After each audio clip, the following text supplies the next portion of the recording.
张家界，你这是整的哪一出呀？人家中山陵免费，1年还能赚3个亿，咋你张家界圈个山城收门票还能倒贴钱呢？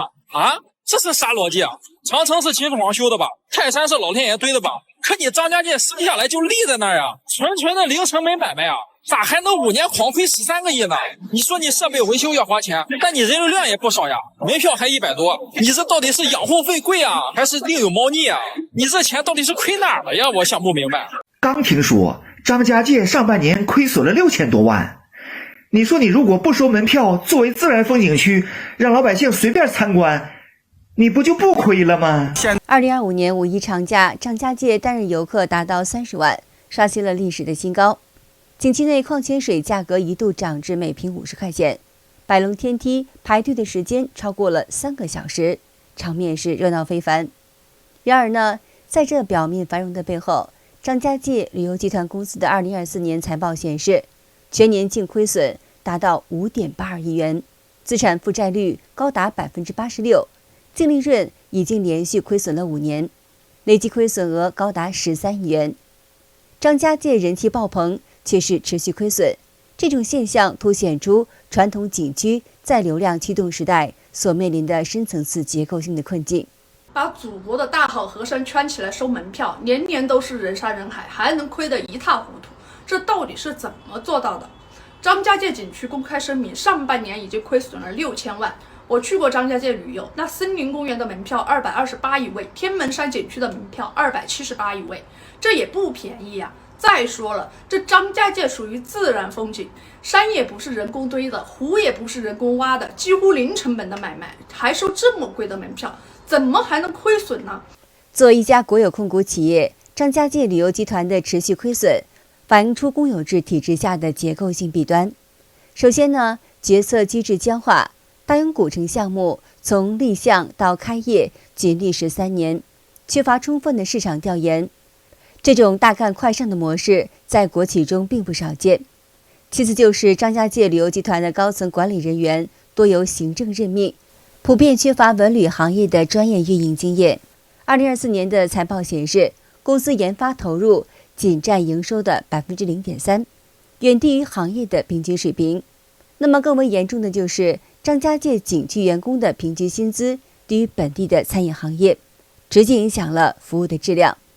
今年的5一假期期间，数千游客深夜滞留景区，防寒物资短缺，医疗服务几乎瘫痪，甚至有游客愤怒地喊出“我们不是游客，是景区的人质”。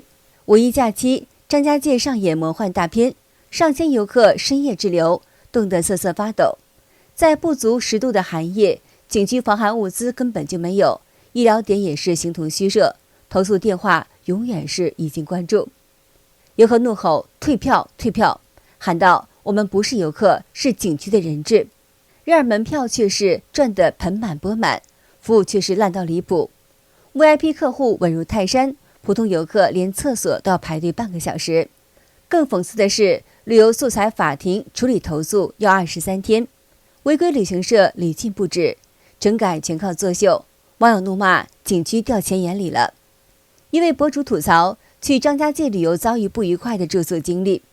事情是这样的，博主自驾到张家界，在去之前在网上订了旅馆，这个旅馆离天门山索道非常的近，于是博主就订了2间房，总共是620块钱，他觉得这个价格是可以接受的。上条视频我吐槽的点其实是在于酒店的服务。我们订的那个房间进去之后呢，就是有很大的一股霉味。当然这个作为一个经常出去旅游的人，这都是能够接受的，因为对于我们来讲，价格合适，有一张床能睡个好觉就可以接受了。然后那个房间呢，整个就一进去就能听到嗡嗡那种机器设备运转的声音。我觉得这个声音不是说当天晚上才有的，而是一直就有。然后我是觉得太晚了又很累，第二天早上又要去爬山，就将就一下就算了。结果呢，就是辗转反侧，一直到4点钟，我始终都没有睡着。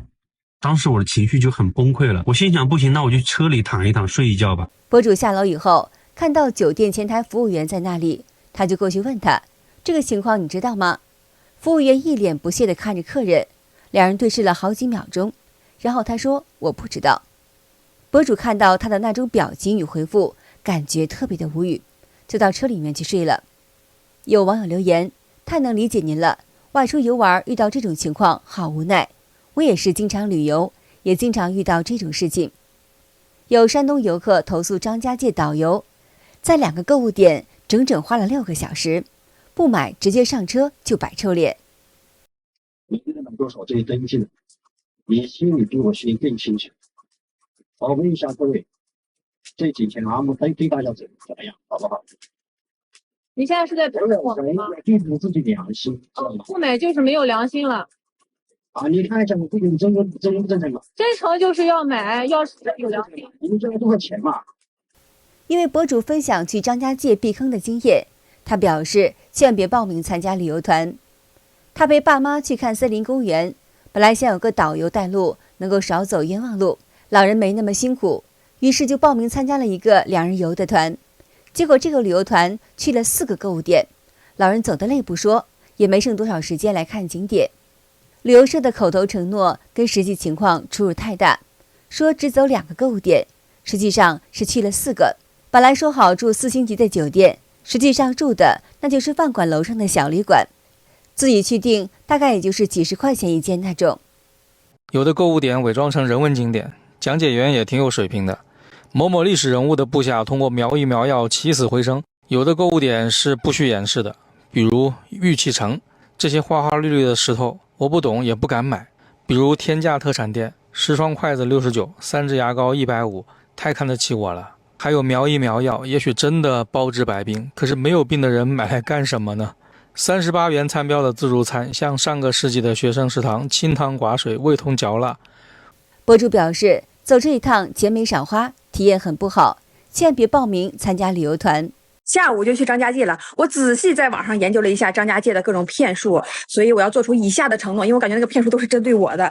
第一个，别人说话不搭腔，我特爱跟陌生人说话。第二个，不跟陌生人进行对视，一旦有了眼神的交流，接下来就不好办了。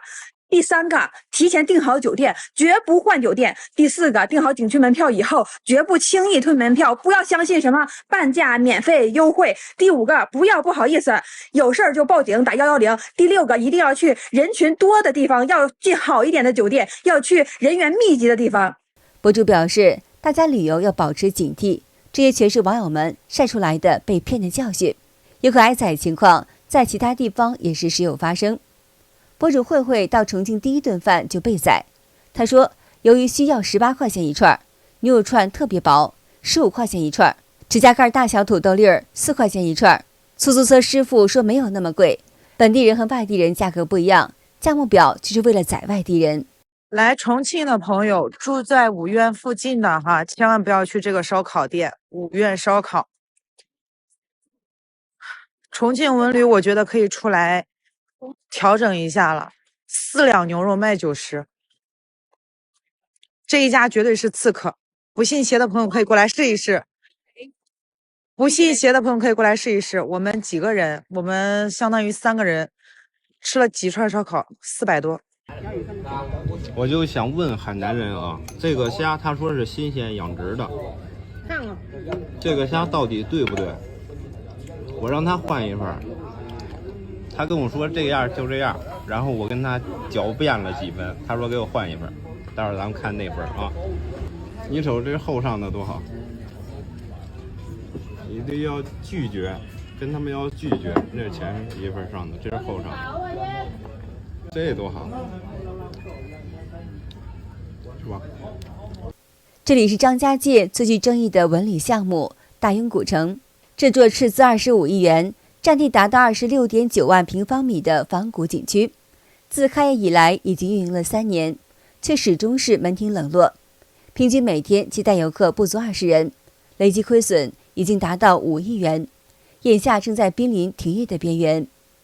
大家都知道，张家界是一个世界闻名的旅游型城市，拥有国家森林公园与天门山2大核心景区，每年吸引大量国内外的游客。然而在这样的黄金地段与流量优势之下，大庸古城的失败令人唏嘘，也暴露出了文旅投资与市场需求脱节的深层问题。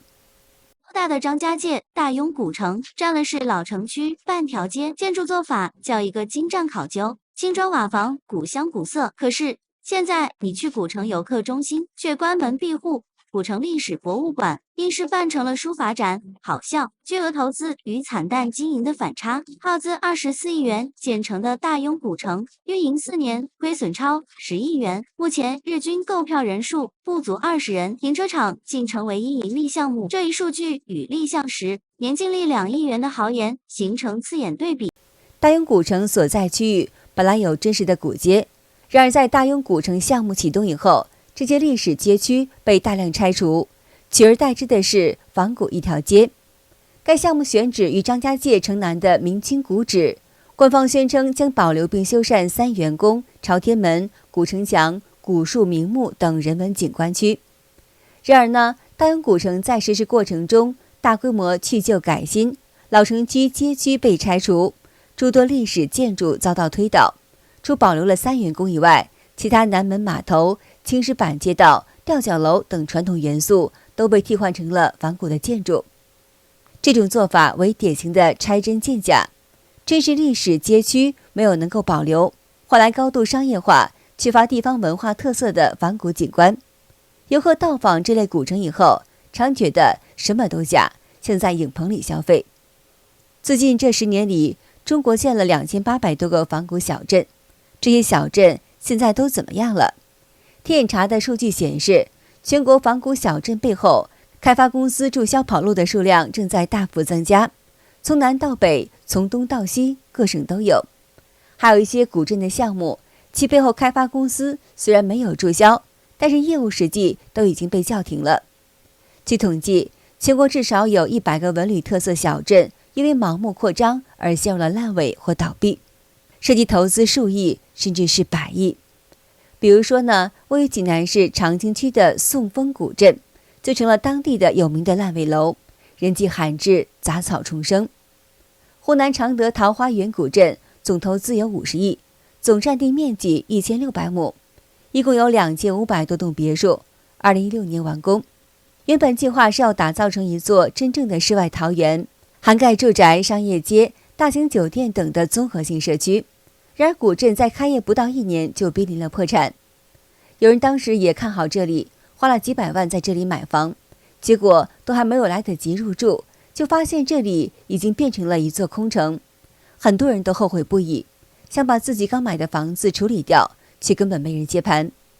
桃花源古镇距离常德市区较远，距离最近的桃花县也有15公里，连本地人去一趟都觉得麻烦，更何况是外地人，又怎么会千里迢迢地跑过来呢？现在街道上一天到晚都见不到几个人影，四周都是杂草丛生，一片荒凉。中国真正有文化历史的底蕴的名镇不过才312家，结果硬是开发出了2800多个古镇项目。要知道，中国总共只有2844个县级行政单位，相当于每个县都标配了一个古镇，实在是太泛滥了。这些古镇都很相似，缺乏独特之处，吃的全都是烤肠臭豆腐，卖的都是义乌小商品。